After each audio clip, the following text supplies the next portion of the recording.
पे अगर देखा जाए तो ये बड़ा बेसिक एक प्रॉपर्टी होती है एंगल बाई सेक्टर का, कि अगर ये एंगल बाई सेक्टर है और ये भी एंगल बाई सेक्टर, अगर ये दोनों एक दूसरे को काटते हैं, एंगल बाई सेक्टर का मतलब ये दोनों कोण आपस में बराबर होते हैं, ठीक है, ये इसके बराबर, ये इसके बराबर। अगर ये थीटा होता है तो ये 90 प्लस थीटा बाई 2 होता है, और इस वाले पॉइंट को इन सेंटर भी बोला जाता है, ठीक है। एंगल बाई सेक्टर जहां काटते हैं तीनों, वो इन सेंटर भी होता है।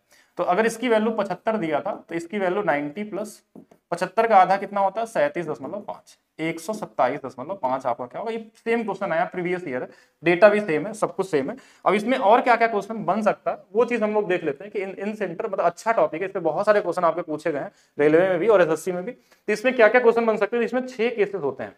इन 6 केसेस को एक बार ध्यान से समझ लीजिएगा। एक पहला जिसपे क्वेश्चन आ चुका, ये अगर ये एंगल वाई सेक्टर है तो ये इसका 90 प्लस थीटा बाई 2। दूसरा इसमें भी पूछा जा सकता है कि अगर एक्सटीरियर एंगल वाई सेक्टर होता फिर ये थीटा देता तो ये 90 माइनस थीटा बाई 2 होता।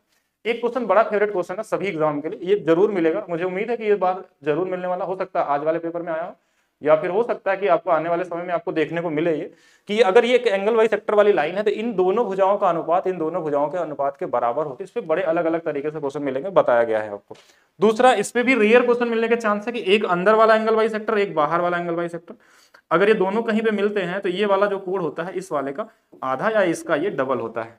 अच्छा, इसी का एक छोटा भाई ये भी है कि अगर ये अंदर में इंटीरियर एंगल वाई सेक्टर है, अगर ये एक्सटीरियर एंगल वाई सेक्टर होता तो भी एक्स वाई बाई और बटे में डब्ल्यू बाई जेड होता है, बस इसमें डब्ल्यू का मान यहां से लेके यहां तक होता है। और एक लास्ट और छोटा सा रेयर ये भी दिख सकता है, कई बार पूछा जा चुका है कि एक एंगल वाई सेक्टर हो और एक इसमें हाइट हो, शीर्ष लंब हो, एल्टीट्यूड हो, ये वाली वैल्यू अगर दी हो और इन दोनों के बीच का कोण पूछा जाए तो ये अपोजिट वाले जो दोनों एंगल होते हैं ना, इन दोनों के डिफरेंस का आधा होता है, ये हमेशा फिक्स है, ठीक है। तो इन 6 में से भी कोई ना कोई क्वेश्चन आने वाले किसी भी एग्जाम में आपको देखने को 100% मिलेंगे, ठीक है। ये मतलब सोचिएगा मत कि इसमें कोई ना कोई आपको एक दिख ही जाएगा, हो सकता सेम यही दे दे या इस पे दे दे या इनमें से भी रैंडम आने के चांसेस है। तो मैक्सिमम क्वेश्चन इससे और इससे आते हैं ज्यादातर, ठीक है।